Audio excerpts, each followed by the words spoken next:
Hey, what's cracking? How are you doing today? I hope this video finds you doing well. I hope wherever you are, you're warm. Because it's in the 20s here, and they say we're headed to around zero for about a week. So it's cold as shit outside, and if I don't have to go out there, I won't be. So I'll be seeing you every couple of days. So I want to thank you for clicking on the video.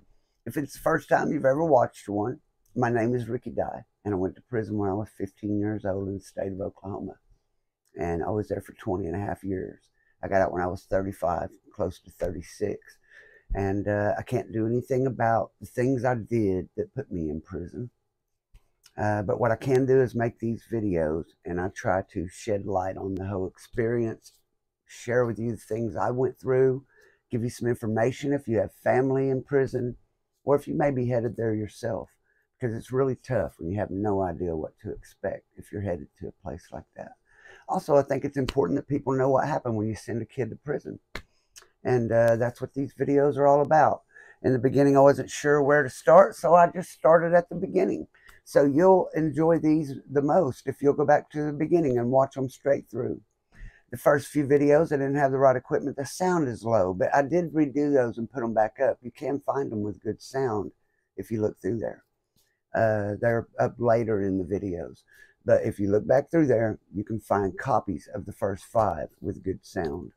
And if you'll watch them in a row, they're like a series, and you'll enjoy them the best that way. If you have any personal questions, something that's too much for the comments, you can hit me up on Messenger, and I always answer. I always respond to the comments. So if you have some questions, get in there, make sure I answer it for you. Today, jumping right back into my story. And if you've been keeping up, I'm at Hinton. And I was there for 8 years. And because of that, I've been jumping all around in the story because not sure what happened at which point. If you're new to the channel, also know that I don't edit my videos. So when I make a mistake, I just make a mistake. It's like me and you sitting here talking. I like for them to be personal. They're not edited. There ain't nothing added to it. There's no music. There's no anything. It's just me and you sitting here having a talk like I was talking to one of my nieces or nephews. And I hope that you enjoy it that way. But I'm at Hinton in my story, if you've been keeping up. And I've talked to you before about how bad food is in prison. Now, if you go to prison now, in any of the state prisons, sometimes in the private prisons, they have their own menus. But if you go to prison in Oklahoma in a state prison, there's no question what you're having for lunch Monday through Friday. You're having beans one day and you're having green bologna the next. And when I say green bologna, I'm not saying that to be funny. The bologna has a green tint to it. Don't ask me why. Bologna is green. So one day you'll have beans, the next day you'll have bologna, and the next day you'll have beans, and the next day you'll have bologna, and that's just how it's going down. And but we're at this private prison, and like I said, they have their own menus, and the food there when we first got there was decent. But now they've started, and the reason the food was better is because it was the first time Oklahomans went to private prison, like I've said in the other videos, and they had North Carolina inmates. Oklahoma was paying around $53 a day for each inmate. $53 a day for each inmate. Add that up. We were close to 1,500 prisoners. $53 a day for each one of them. They're feeding us for about $3 each. So, Kansas has wheat fields. Oklahoma has prison. That's what's up. I hate to say it that way, but that's what's going down. So private prisons are about money. And you get to looking into it, and all these big wigs in DOC and the jail system and this guy and that guy in government, they own stocks in all these private prisons. And all of a sudden, putting all these guys in prison, and we need more space, we fill up these private prisons. They're making a killing, man. It's crazy. But anyway, they were serving better food because they were getting over $80 a day for the North Carolina guys. Just these North Carolina guys, just because they were coming from another state and they were being held in Oklahoma, they were getting good days. Guards wrote them up. Those write-ups were no good. The only thing they could do is put them in lockup. But when they got back out, they were still getting good time every day they're here. And they're paying these people so much to hold them, over $80 a piece every day. So they're feeding them good food, trying to keep these guys happy. They're spending more. But now they're getting rid of them guys. They're only getting 50 for these Oklahomans. They hire a new guy to come in and do the food. He's trying to save money. And the cheapest way to feed us is with rice and turkey. It's the cheapest meat, and then rice as a filler. It's the cheapest way to feed us. Getting a few mixed vegetables and throw in there with it. And booyah, you got turkey a la king, baby. You roll up in the chow hall and you got some watery ass turkey gravy and a few pieces of turkey. Might be a piece of corn, maybe a pea or two floating around in there, and some rice. Turkey a la king.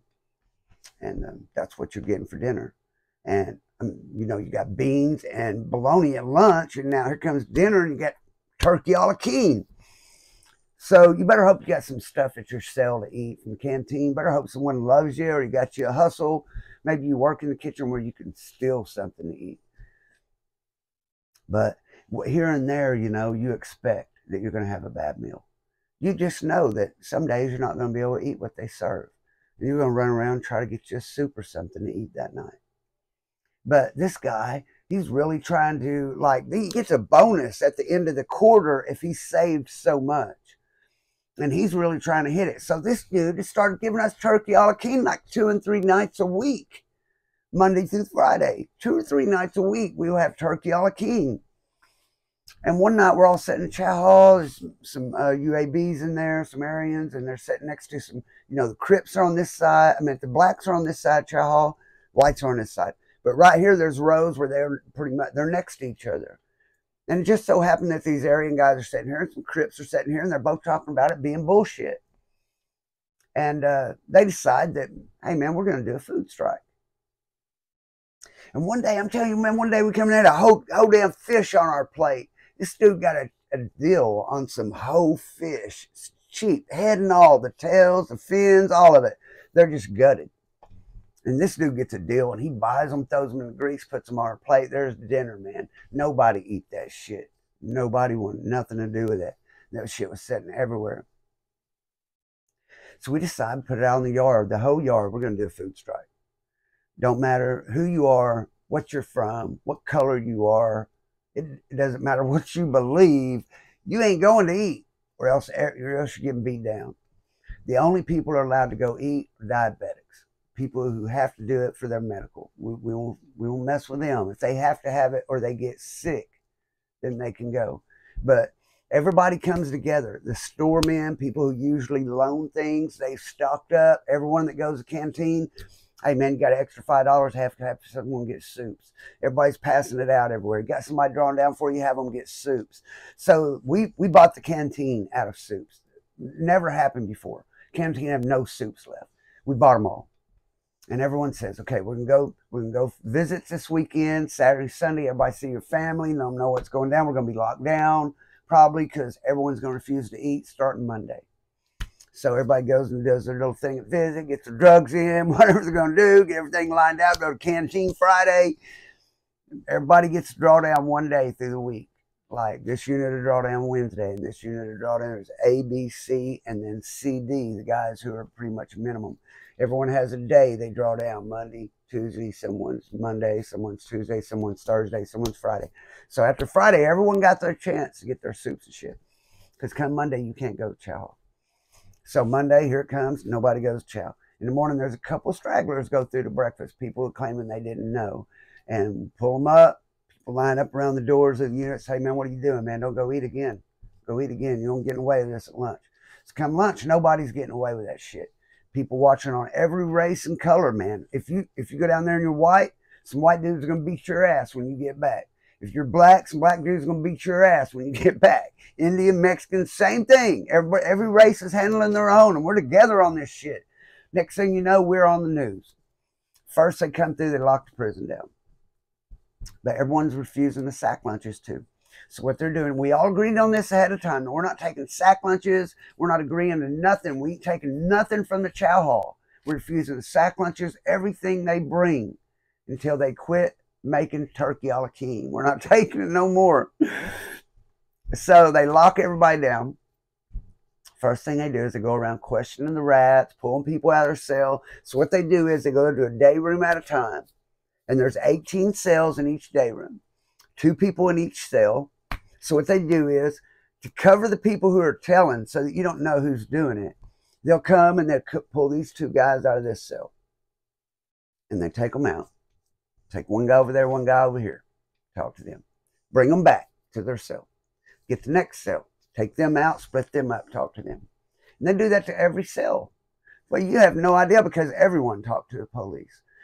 What you're going to do is refuse to talk to the police. But when everyone goes in there, you don't know who's talked to the police.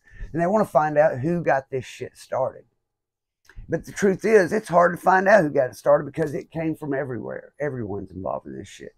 But they end up getting an Aryan or 2 and a Crip or 2 and a Muslim guy that was really going around spreading the word. And they end up getting those 4 or 5 guys and locking them up, thinking that's going to put an end to this. Now people be afraid they're going to eat. Come around with sacks. No one takes the food. No one. Everybody refuses it. So now they got all these sacks they made. I mean, over 1,000, 1,500 sacks. No one's taking this shit except for the diabetics. If they have food, they're not taking them. And the store man, we got everybody shared soups. When they told us lockdown, everybody starts passing soups out. Anybody, hey, you don't got no soups? Who don't have no soups? Who needs some soups? Everyone's got soups, man. That shit was rough, but that's what we're living on. So everyone refused to eat sacks. And so they refused to let us out in the day room or anything. We'll keep y'all locked in your cell till you eat. And a couple of days goes by. I think it's 2 days with no one taking sacks. And then finally, they come and let us out in our day rooms. And the deputy warden comes around with the person who runs the kitchen, this guy that had been trying to save all this money, bringing him around. There's the chief of security, the deputy warden, the guy from the kitchen, and a few guards and lieutenants. And they all come to every day room on the yard and talk to us. Want to know what is the problem? Like, why are y'all not eating? Like, what can we do? What can we add to the menu? So they started taking our opinions on things we wanted added to the menu. And turkey a la king was taken off. It would not be served more than once a month. That's what it comes. No more turkey a la. Once a month they could serve turkey a la king. So we all end up, we on the news and everything, but we got what we were set out to do, and the food was better for a little while. And during this time, I was always bad about smoking weed while I was in prison. It was my escape. It was what kept me from going crazy. And weed is expensive in prison. And at the time, my mom had went through a back surgery, and I was in debt to everybody. And we're going to get to that part of the story. It's coming soon. But at the time, I didn't have no way of making money. I didn't have nothing coming in. None of my family could send me anything. Everybody was having it hard at the time. Mom went through a back surgery. I couldn't get hustle no kind of way. I didn't have a girl coming to see me. Nothing. So I started making knives. And I got caught with one of them. I was making them if you haven't watched a video about it before, take a pair of toenail clippers and you break them in part, break them open. And you can take each half, put you a little piece of tape around it or a strip of sheet or something around it to make your little handle. And you get your piece. So, and usually what you use is in the cell, there's a desk and a seat to sit on. Just a piece of metal is all it is. A piece of metal sticking out off the wall. You can sit down on it, write you a letter. And you just sit there and scrape it over and over and over in the shape of the knife. You want to make sure you cut it in the shape of the knife with a point, because you're not going to be able to do it on the concrete later. It's going to be way too hard. So you got to cut it with a point, cut it with a point, and you just keep scratching it till it's deep enough to break it loose. Then you can sharpen it up, wrap some sheets around the handle, and you got your shank. Maybe you can cut it out of the light. Sometimes you can take a piece off the light, but for me, it's always harder to go over your head. The bunk is too thick, but that seat of that desk works perfect.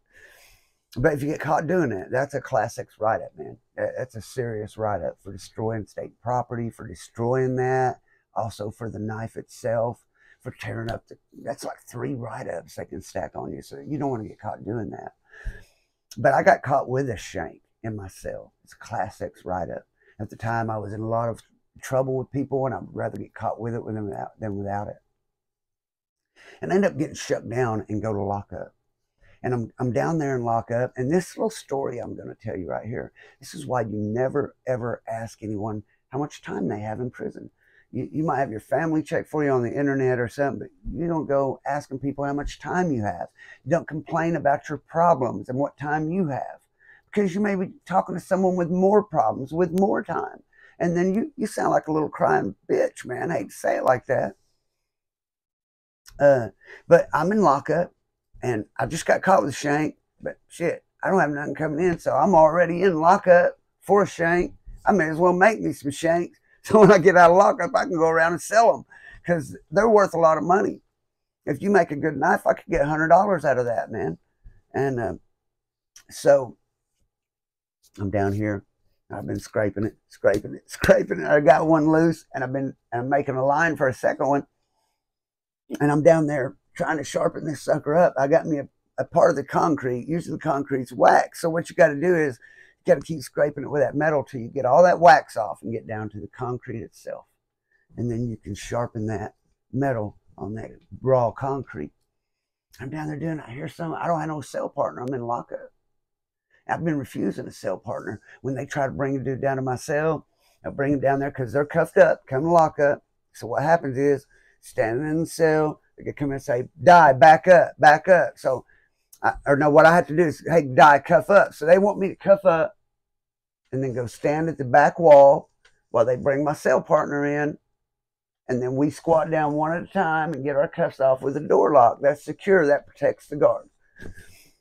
But what I was doing is, when they would bring the guy to my cell, I refused to cuff up. I'm not cuffing up. Back away from the door. Back away from the door. They would just stick him in there and then uncuff him and slam the door shut.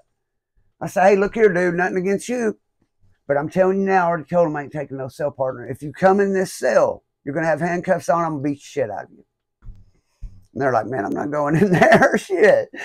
And I'm like, sorry, brother. I'm telling you, man, it ain't nothing to do with you, man. I done told them they can't give me a cell partner. Y'all write me up, whatever. And they keep giving me another write-up for refusing a cell partner. Another Class A write-up. Another Class A write-up. 180 more good days. But sometimes I wouldn't have no good days left, so I didn't give a shit. All they could do is give me more time in DU, and I was already getting shipped probably somewhere else, so I didn't care. I may as well be by myself, not to smell somebody else's shit, man. So that's how I felt about that. But at this time, I'm getting close to getting out of lockup, and I'm going to have this knife finished, and that's going to give me $100. I don't want to be in lockup. Shit, I don't want to get caught and come down here in the first place. I want out of here. I'm not getting shipped. I don't want to keep sitting down here every day. I'm telling you, it sucks sitting in a little cell every day, trying to count down the days you got left in lockup. Man, you can't imagine what that's like. Just sitting, if you haven't ever been locked up, dude, go sit in your bedroom and imagine what it would be like sitting there for 30 days. That shit sucks, man. Not being able to come out of a little room, man. And you don't have nothing in that sumbitch. Nothing but a book and a Bible, baby. That is just dead time. You are not living at all. You just exist. If the world stopped, no one would even know that you were even down there. I mean, shit. It's a bad place to be. I advise you not to do things that will end you up in that situation. But I'm down there making this knife. I don't want to get in no more trouble. I want to get out of lockup.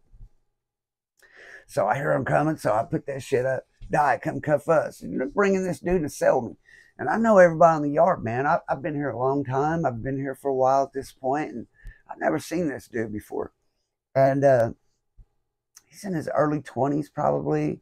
And at the time, I'm in my late 20s. So I'm older than him by several years. And this dude is really upset. He's so upset his whole face is red. He's got blonde hair. Excuse me. I'm allergic to cats. We have a cat, and my wife loves it so much I keep it for her anyway. Fuck it. So bring this dude to myself. And this dude is almost crying. He's trying not to, but he is really, really close. And at this time, I'm a pretty hardened guy by this time, man. I'm in the cell making shanks and shit. So he's over there. He's all upset. I need to make a phone call. He's telling me I need to make a phone call. Guard says, you ain't making no phone calls. You're locked up. But I need to make a phone call. It's serious. I really need to make a phone call. My wife doesn't even know where I'm at. I need to make a phone call right now. This is, you're breaking all my rights. And I started laughing. I started laughing, and he looks at me like, What are you laughing? He said, dude, they cuffed me up and brought me down here. They don't even let me make a phone call. I just got here. I was out on bond. I just got here. They brought me in here and gave me a mattress and put me in this room. I told them I needed to call my wife. They said it might take till tomorrow. I told them I need to call her right now and let her know where I'm at. He's like, I have rights. I have rights. I start laughing. I'm like, dude, you don't have no, where did you get that from? You have rights. Where did you get that? I get one phone call. I said, man, dude, you didn't go to jail. You're in prison. You're in prison. You didn't go to jail. You can get one phone call, dude. You're in prison. You don't have no rights. And dude, he's like, you don't understand. Yeah, I was out on bond. I only have a 10-year sentence. I'm not supposed to be here. I was supposed to go to minimum security. I'm not supposed to be here. What happened was he was supposed to be down in this unit called CD. It's a little deal that's kind of, it's still part of the prison. They eat where we're at. They go to the same medical, same school, but they work. They go out into the public and work, like picking up trash and shit. And they don't go to the yard with the rest of us. They just got a little bitty thing. They're kept separate from us pretty much. So they're kind of protected away from the main population. But they didn't realize that they stuck him out here in the regular population. And what he did is he went to his case manager with it. But instead of sitting down until they explained it, he was telling her what was up, how it was going to be. He was aggressive with her and telling her his rights. And his mouth ended up getting him locked up for disrespect to staff. So now a few minutes goes by there and I tell him, all right, dude, whatever. He said, I need to try to get a phone call. And I'm trying to make this knife. And he keeps going to the door and trying to get the police to come down here. And I'm like, dude, you ain't getting a phone call, dude. We're in lockup. There are no phone calls in lockup. Understand that. You do not get phone calls in lockup. There is a 0% chance of you getting a phone call. 0. So finally he goes and sits on his bunk. And I get down there and I start sharpening this knife. In a minute, I hear him start crying. Oh my God. I just keep doing my knife. And he said, brother, I need to talk to someone. Can I just tell you my problems? I said, no, you can't tell me your problems. So he starts telling me anyway. And it wasn't a 10-year sentence. It was a 5-year sentence. Excuse me. It was a 5-year sentence because when he said that, at the time, I had been locked up 15 years, since I was 15 years old. And I'm like, let me tell you something, dude. I said, you come in here crying, talking about how you need a phone call. You haven't been locked up a full day yet. Motherfucker, you're in your 20s, and you're doing a 5-year sentence. In a few days, your ass will be somewhere soft. And in a year or so, you'll be home. And I've been in this motherfucker since I was 15 years old. For 15 years, dude. And you're sitting here crying to me and you haven't been here a day yet. I want you to shut the fuck up is what I want you to do. And quit drawing attention to the fucking police. And dude's like, okay, brother, I will, but you just got to understand, I've never been locked up before. Like, I bonded out of jail. I've never been in jail. I wasn't in jail. And they brought me straight here and they brought me down here and locked me up and they haven't let me call no one. And I always heard you get a phone call and I'm in here with you and you're making a knife and this shit's like some stuff I seen on TV. And he starts crying again. So eventually I calmed this dude down. And when I realized really that that's when I really kind of realized how messed up and how far gone I really was. Because something that was so abnormal to him. And when I really thought about it, how abnormal it really must have been for him. To have never faced anything like that and get through in the cell with me making a shank that I've cut out of the desk. And no wonder his mind was blown. But at the time, I was so deep into that life that to me it was unbelievable that he, the tears. I never cried when I was 15 around other guys. So I just really didn't understand a grown man doing that. But looking back on it, man, I did realize at that point I was in trouble as far as being institutionalized. And man, that's a terrible thing to go through what that guy went through. It's a terrible thing what I went through. But Sometimes in our life, we get struggling and we think things are harder than they are, and we try to make something happen that it's not time yet. And we end up ourselves up in an even harder place. And so that's why I always say, don't ever let anyone let you make it harder for you. That's the end of my story for today, but I have a few things to talk to you guys about. Shout out to Ricky Gilbert. He sent some money to help out the channel. Appreciate it. Thank you, Rick. Really do, man. No, it's never expected. It's always appreciated. I have looked everywhere for the person who sent me that super thanks. Look through everywhere. YouTube does not show it to me. I can't find which video it is. You know who you are. You're the main reason I'm getting something in December. And thank you. I want to give a shout out to the riders and dyers. The riders who ride till the wheels fall off, and the dyers keep riding even when they do. Thank you, guys. Now, I want to explain something to you about the money. I don't like talking about money, but this is not only for my channel, it's for any channel. Just so that you know, because it's things that I have found out. The riders and the dyers, the reason I set mine at $1 and $3, some people set them at $5 and $10 and even crazier amounts, is because YouTube takes so much. And the more you donate, the more they take. The first time someone gave me a super thanks for $20, I got $13.80 out of that. The last person that gave me $20, I got $11.20 for it. It shows me that I got $11.20, but it won't show me who gave it to me. So I really apologize. I've looked everywhere for your name. When you help with the channel, if you wanted to send someone $20, you're going to help more by joining that channel, taking that $20 and paying for that. You could get 6 months for $3, and then you could have 2 months at $1. For that same 20 bucks would make you a rider or dyer for quite some time for that $20, and they would take less out of it. When you put $3 up as a dyer, they give me like $2.30 out of it.